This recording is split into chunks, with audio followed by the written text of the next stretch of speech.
against the coronavirus. And it's important we understand more and more we are fighting this war on two fronts. First, in our hospitals to save lives. But the second front now is more and more an economic one as well, where folks are struggling to make ends meet, running out of money. New Yorkers who don't have enough money to pay the rent, to get the medicines they need, to get the food they need. So we're going to talk today about our efforts to get food to New Yorkers who need it. Because this is a growing problem. This is a problem that's going to more and more affect the people of our city as they run out of money. And even though there is some federal help coming, it's not that much, and it's going to take too long for many people. So just as we deal with the most important moment in the fight against the illness in our hospitals to save lives, there's a new front opening up. And we have to be there for people who need food. We cannot have any New Yorker go hungry. Since we're talking about two fronts, I want to open on the first one. And I'm going to say to all of you, it is way too early to draw any definite conclusions. I want to really make sure none of us in public life tell you we have turned a corner until we are absolutely certain. We are not there yet. And I want to make sure no one stops practicing social distancing and shelter in place. We must continue those strategies if we're going to protect lives. But I can say in the last couple of days something is starting to change. We don't know if it will be sustained, but it is meaningful now. We projected to you even on Sunday that we had seen a little bit of progress in terms of when we were going to need ventilators. We've seen more progress now. So that means the number of people showing up in our hospitals who need a ventilator, that situation has improved a bit in recent days. I'm hopeful, but I'm not drawing conclusions until I'm 100% sure and my health team is 100% sure. But the good news is it is giving us some more time. It is giving us the opportunity to get more ventilators in and know we can get farther into the week.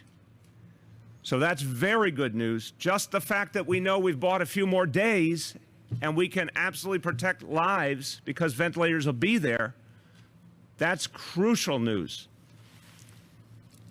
We'll have to see in the days ahead if it's something sustained and something that deepens, and we'll give you daily updates to tell you what's going on. But I want to at least note a little improvement in the last few days, and thank God for that. But as I said, when it comes to the economic battle, when it comes to battling to make sure that people have the food they need, that situation is not getting better, it's getting worse. And think about why. Because all those people lost jobs. All those people still work, but not as much. All those people are not getting a paycheck or getting a reduced paycheck. The number is staggering. The initial projection is at least 500,000 New Yorkers are either already out of work or soon will be.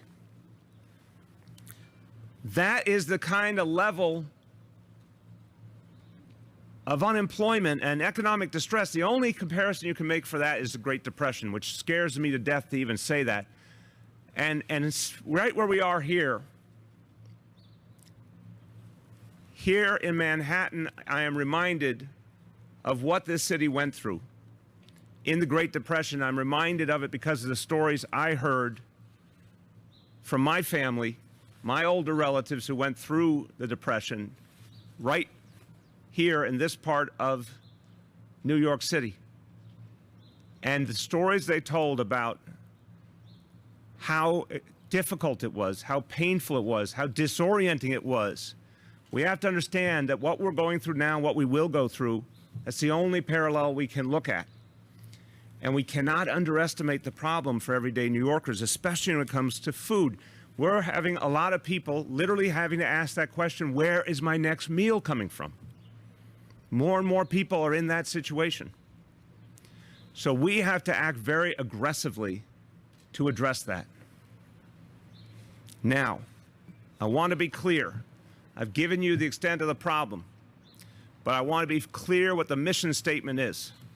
I want to be clear what our resolve is. We will not let any New Yorker go hungry. Literally, we will not let any New Yorker go hungry. We have been planning from the beginning of this crisis to address the hunger problem. And because we understood that this would be a profound part of what we faced, and this is something that we had seen in other crises as well, but this is a whole different scale. But we knew this was something we had to prepare for.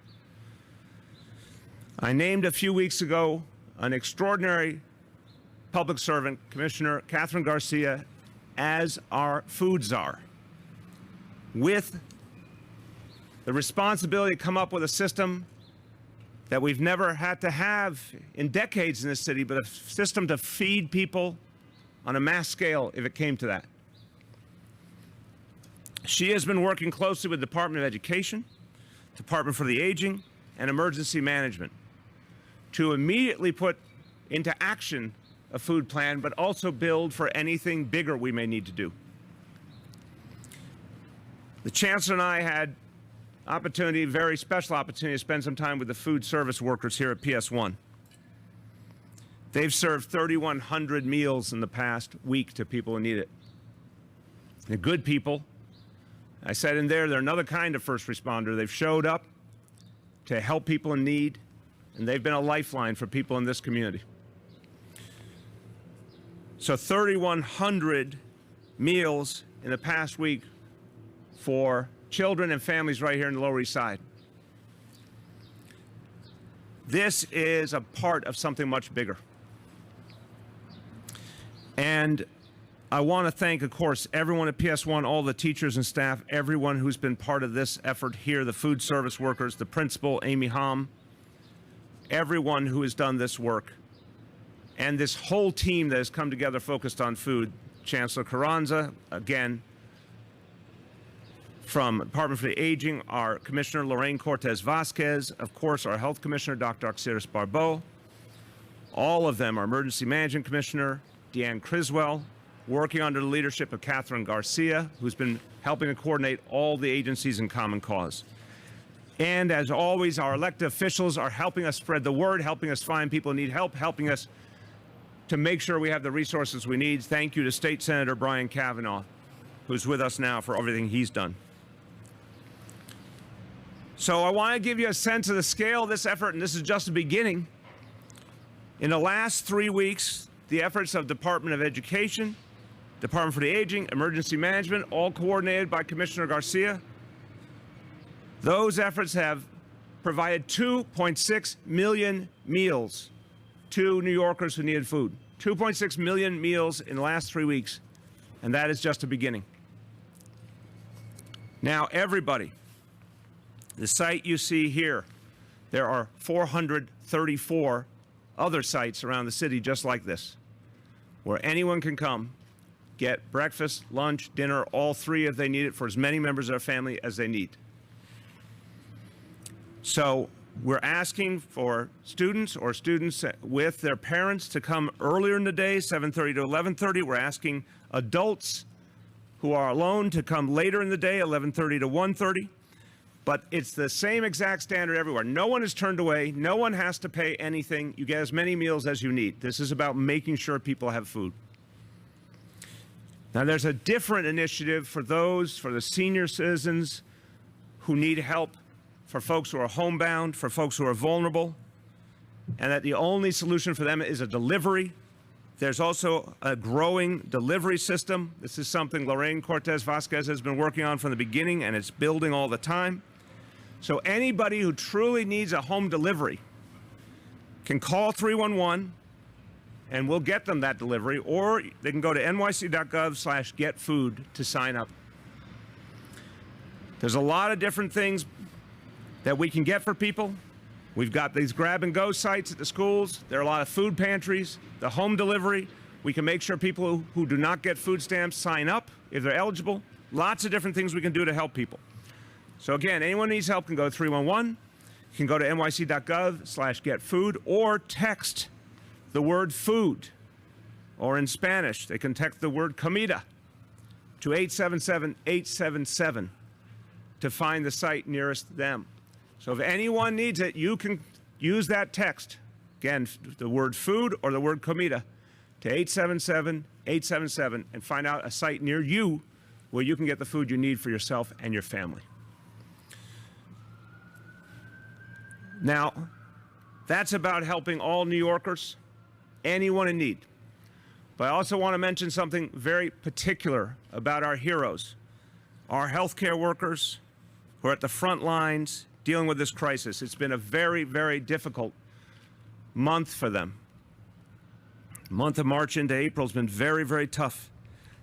These folks are working so hard under such adverse circumstances, they often don't even have time to go outside for even a few minutes. They don't have time to go to the deli like they used to in the hospital or the cafeteria. They need help in every way they can get it, and we want food to get to them. So many people are responding in communities all over New York City and getting food to hospitals, helping our healthcare workers directly. But I want to mention some very special efforts. Really appreciate these efforts. For example, Lavazza Coffee, that company is helping hospital staff. They're donating 60,000 bags of coffee for doctors and nurses and hospital workers. And we all know how important it is to have coffee in the middle of this fight, so thank them deeply for that. On a very big level, amazing announcement today. This is something I'm announcing that's brand new. I want to thank Deborah and Leon Black, two New Yorkers who are showing extraordinary generosity. They have teamed up with the Mayor's Fund. They have donated $10 million to help get food and crucial household supplies for the families of the healthcare workers. So this initiative is called Healthcare Heroes, and Deborah and Leon Black have put their $10 million forward. They are looking for matching donations from others who can help. If more comes in, they're ready to provide another $10 million to match up to $10 million in donations from other donors. So an incredible, incredible effort. I want to thank both of them on behalf of all 8.6 million New Yorkers. They teamed up with the Mayor's Fund, and in turn, they have partnered, everyone's partnered with the company Aramark that does food services. They will be putting together at least 300,000 packages of food and household supplies for doctors, nurses, hospital workers of all kind to ease their burden and to help their families. The Red Cross will be doing a lot of the deliveries for the healthcare heroes. The Robin Hood Foundation will be managing the matching funds to make sure that as other donations come in, we activate that match. This entire initiative will be beginning to deliver these crucial supplies and the food to the families of the healthcare workers, hopefully no later than Monday, maybe even sooner. So that's an amazing effort. We also have an effort by New York Roadrunners. They're a wonderful New York organization. Last week they have 20,000 pairs of gloves to help our healthcare workers. Now they're donating 10,000 meals for doctors and nurses and frontline staff. So we see so many different efforts coming together. Everyday New Yorkers standing up, people doing everything they can to help our heroes. Now, one more point I want to make before some quick summary in Spanish. I talked to you over the weekend. It was very moving to me that the governor of Oregon, Kate Brown, volunteered ventilators from Oregon to help New York. See another great act by a governor, Governor Gavin Newsom of California, who has taken 500 ventilators that they were using in California, had a very tough time, we know it, in many parts of that state. They're taking 500 ventilators, returning them to the national stockpile so they can go to places like New York and the other places that are hard hit. So I want to thank Governor Newsom. There is something happening all over this country where people are pouring out their hearts to New York. They're standing with us. People all over the world are standing with us. And I think New Yorkers are feeling it more and more. We're in a deep, deep fight. But New Yorkers know we can win this fight. We see more and more people helping us, and our own toughness as New Yorkers, our own resiliency is coming through more and more. But look at all the ways that people are lifting each other up. It's absolutely amazing. So we're in a fight, but we will not lose this fight. We will prevail. And I have great faith that with all the help we're getting, we're going to see this through together. A few words in Spanish. Estamos luchando contra este virus en dos frentes. Muchos están perdiendo sus trabajos y fuentes de ingreso. Si a usted le hace falta comida, la ciudad de Nueva York está aquí para usted. No vamos a dejar que ningún neoyorquino pase hambre, especialmente los más vulnerables. With that, and again, with great gratitude to everyone who's helping us and all my colleagues here for the amazing work they're doing, I want to take questions from our colleagues in the media. Yes. So we've been talking to fire EMS folks, and they're telling us they're not getting dedicated testing, or there's no 12-hour shifts to sort of alleviate how long they have to be working.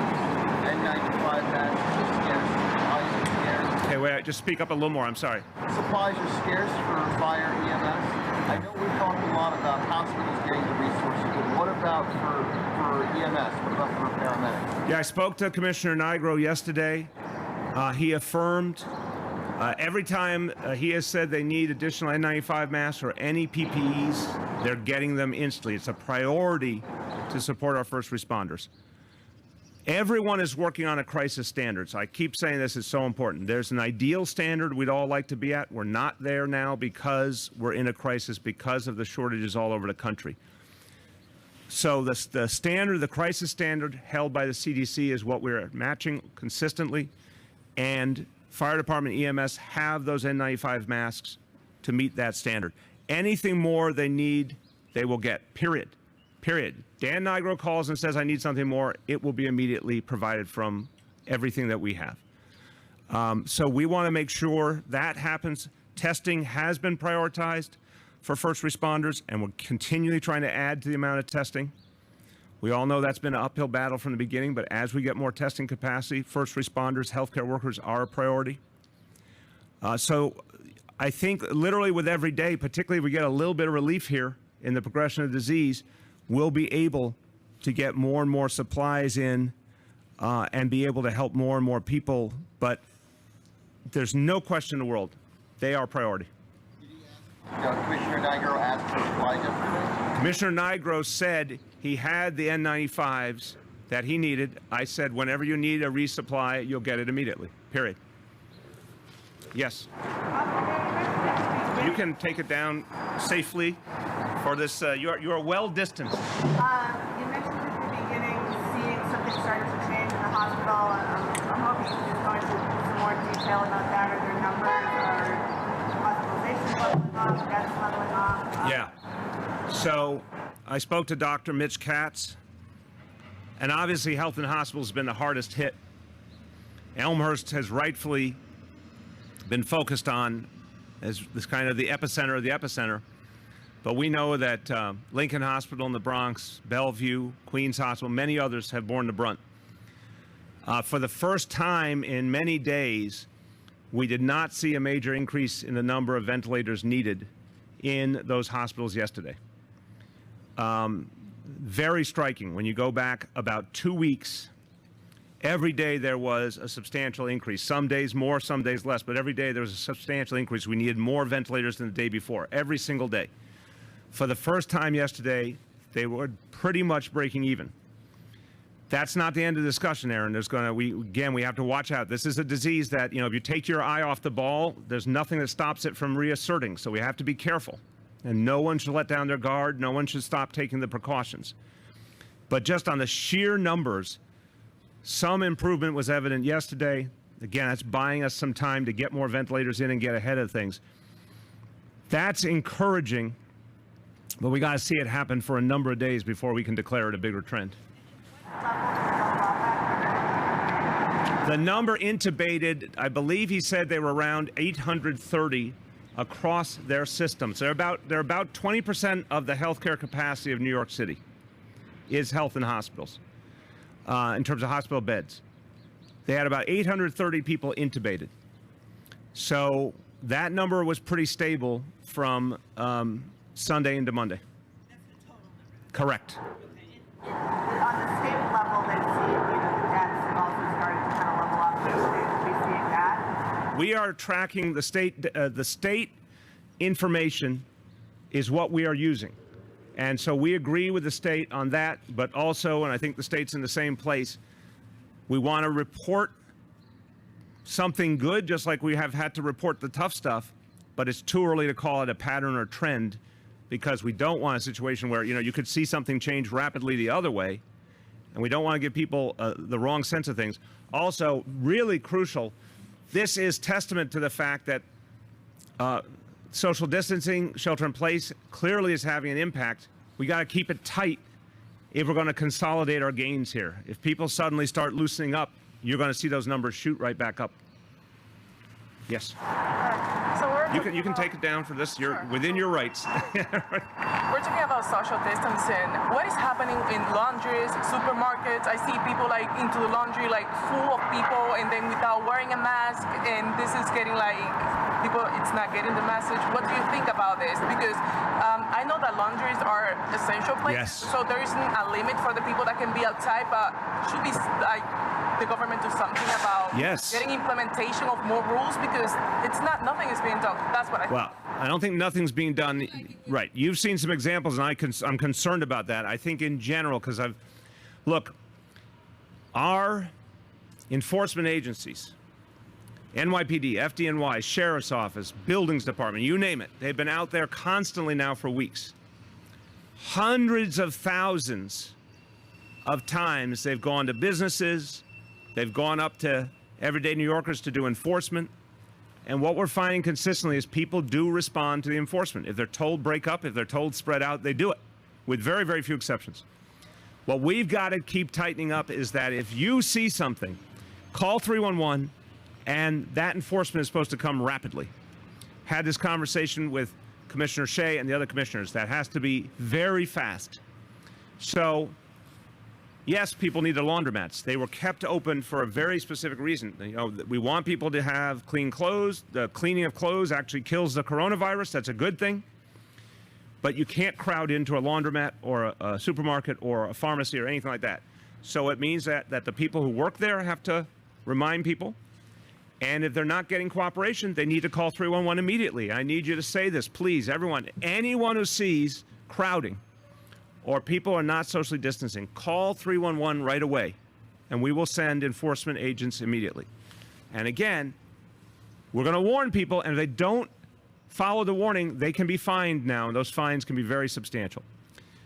But what we want to do is if someone shows up to the laundromat, it's too crowded, hold back, form a line. If you can't wait, come back another time.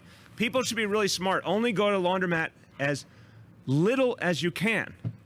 Don't go all the time. Go as infrequently as you can. The same with the grocery store. Go as few times as you can, stock up, and then stay home.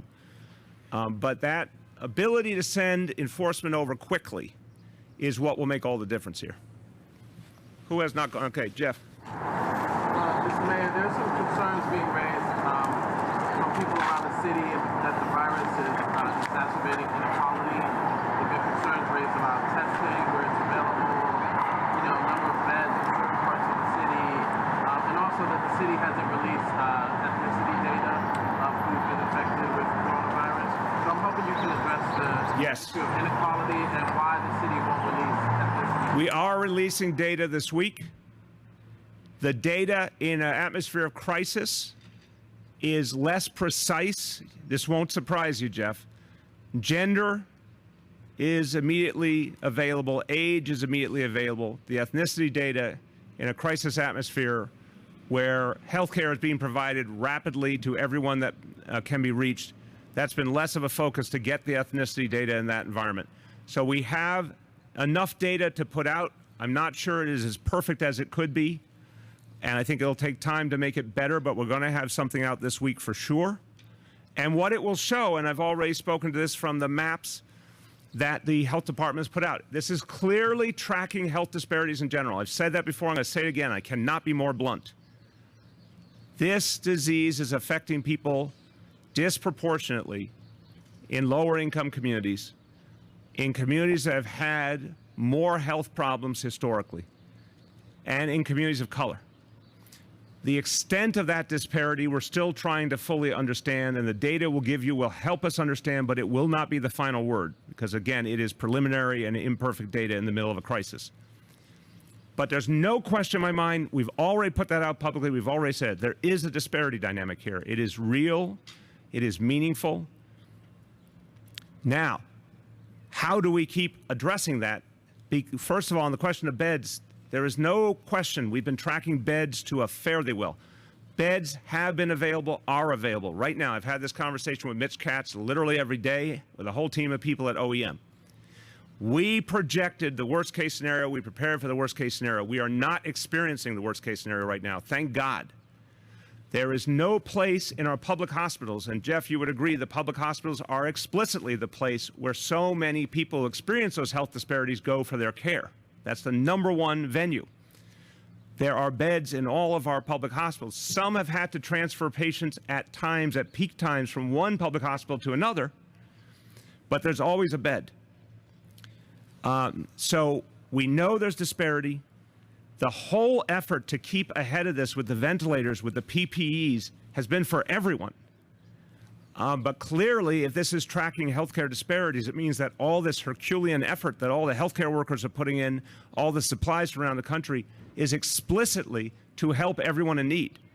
And therefore, if it's in an atmosphere of disparity, thank God all of this effort is being expended for everyone, and that's not showing disparity. Where we're not seeing disparity is the full court press to help everyone in need everywhere. The amount of help that's gone to health and hospitals, that's gone to Elmhurst in particular, has been overwhelming. The number of healthcare personnel that have moved over there, been sent over there, the supplies, there's no disparity in that.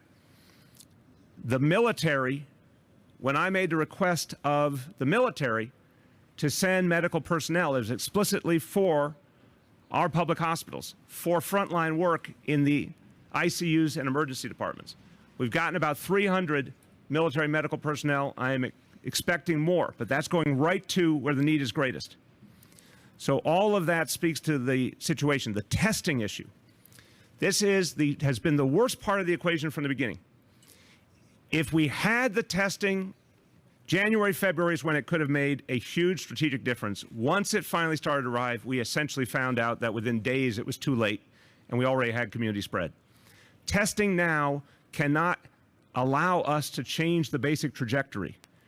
At some point, there may be a role strategically for testing again, but right now it does not allow us to fundamentally change the reality. It does allow us to ensure the maximum number of healthcare workers and first responders are available to save everyone else. It does allow us to focus on the more severe cases, which are still very numerous. It does not allow us to stop the vast majority of people out there who will get infected from getting infected. Testing doesn't do that, because obviously you can get tested one day, it could be you're negative, and the next day you could be positive. Testing is not prophylactic, it's not preventative.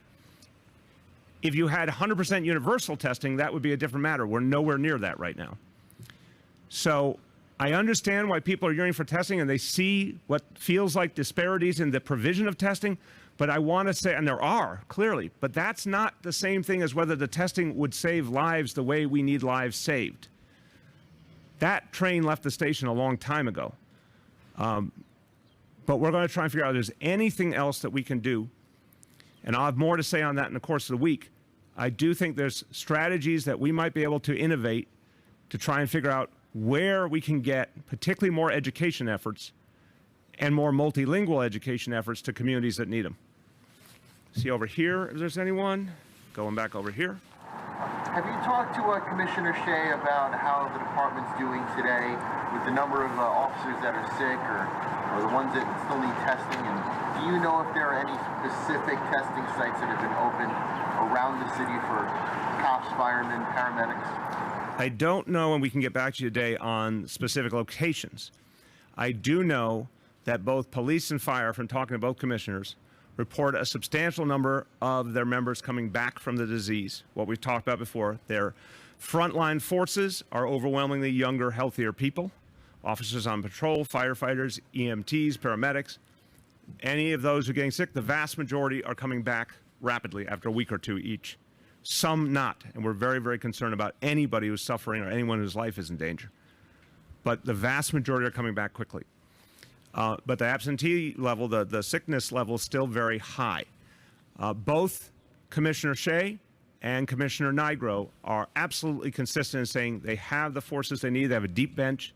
They're able to make moves to keep things moving, to keep providing the service that we need to provide. We'll get you the specifics on how testing is done. Clearly, when first responders need testing, that is a priority. Okay, way back, I'm sorry. A little louder. Can you take the mask down so I can hear you? There you go.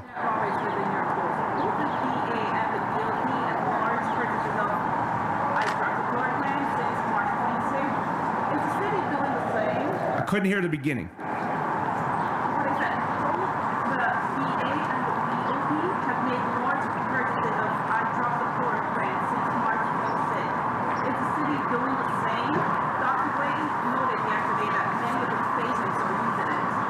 Yeah, so we've talked about this before, and I'm looking at my lineup. Yes, you can join in, Dr. You know Dr. Barbeau behind your bandana. I wasn't sure from over there. The city is continuing, the health department, health and hospitals continue to look at this issue and try and determine how helpful it could be. What Dr. Katz said, I believe it was yesterday or Sunday, is that it is being administered to certain patients who are COVID positive because of the extremity of their sickness, to see if it would be helpful. But that is in reaction to particular dynamic that an individual is having with the disease, not a broader effort, because so far, as I understand, Dr. Barbeau will comment, there aren't the kinds of studies to clarify what you would gain from it versus the dangers and the negative side effects. As I understand it, there are side effects that could be very severe, particularly for older or more vulnerable people. And so trying to strike that balance has been a big question in the healthcare community. Dr. Barbeau, let me hold on. I'm going to go back. Get out of your way. So I want to echo what the mayor said in terms of the use of hydroxychloroquine. I think the main point here is that health and hospitals, in collaboration with other hospital systems throughout the city, have been looking at any and all potential therapies to help save as many New Yorkers as possible. And hydroxychloroquine is one of those early medications.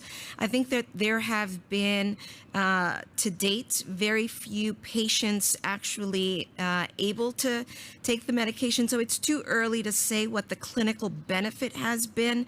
Dr. Katz has been clear that the focus of using hydroxychloroquine has been to try and have individuals who are currently suffering respiratory distress from having to keep them go on ventilators, which I think is a really critical component.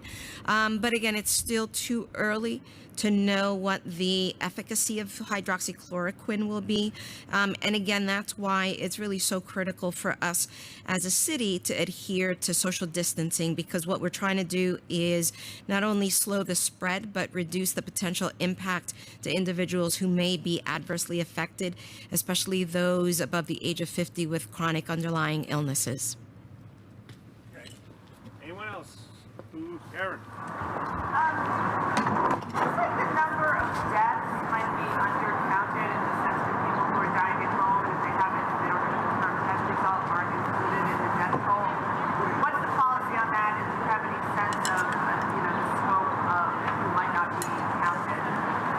I'll start, and then if Dr. Barbeau, you let me know if you want to add.